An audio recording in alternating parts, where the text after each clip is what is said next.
கண்டினியூஸாக ப்ரிப்பேர் பண்ணி நாங்கள் எழுதிட்டு இருக்கோம். இப்போ திடீர்னு வந்துட்டு கேன்சல்ன்றாங்க. பாதிலே நல்லா எழுதிட்டு இருக்கும் போது எத்தனை வருஷமாக நாங்கள் கஷ்டப்பட்டு படிச்சுட்டு இருக்கோம் தெரியுமா? திடீர்னு கேன்சல் வாங்க, திடீர்னு தள்ளி வைக்கிறாங்க, திடீர்னு கொஸ்டின் பேப்பர்லேயே நிறைய மிஸ்டேக் இருக்குன்னு வாங்க.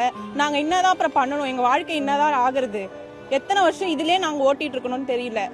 கரெக்ட் டைமுக்கு எல்லாம் கரெக்டாக தான் இங்கே நடந்துட்டு இருந்துச்சு. திடீர்னு வந்து சென்னையில் ஏதோ எழுதலை, எல்லாரும் கிளம்புங்கன்னா இது எல்லாரோட லைஃப் அஃபெக்ட் ஆகலையா?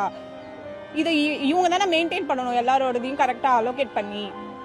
அவங்க மேலே இருக்க தப்பை இப்போ எங்கள் லைஃப்பில் போகுது. உண்மையாலுமே மன உளைச்சலாக தான் இருக்குது. இப்போ எனக்கு கேன்சல்னோடனே எனக்கு இப்போ எவ்வளோ பயமாக இருக்குது தெரியுமா லைஃப்பை பற்றி. இதை நம்பி தான் நாங்கள் எல்லாருமே ப்ரிலிம்ஸில் பாஸ் ஆகிறதே கஷ்டப்பட்டு தான் இப்போ மெயின்ஸுக்கு வந்திருக்கோம். இதுலேயே பாதிலே இப்போ இனிமேல் கொஸ்டின் பேப்பர் எடுத்து இவங்க அடுத்த எக்ஸாம் நடத்தி எப்போ வயசு என்ன ஆகுறது?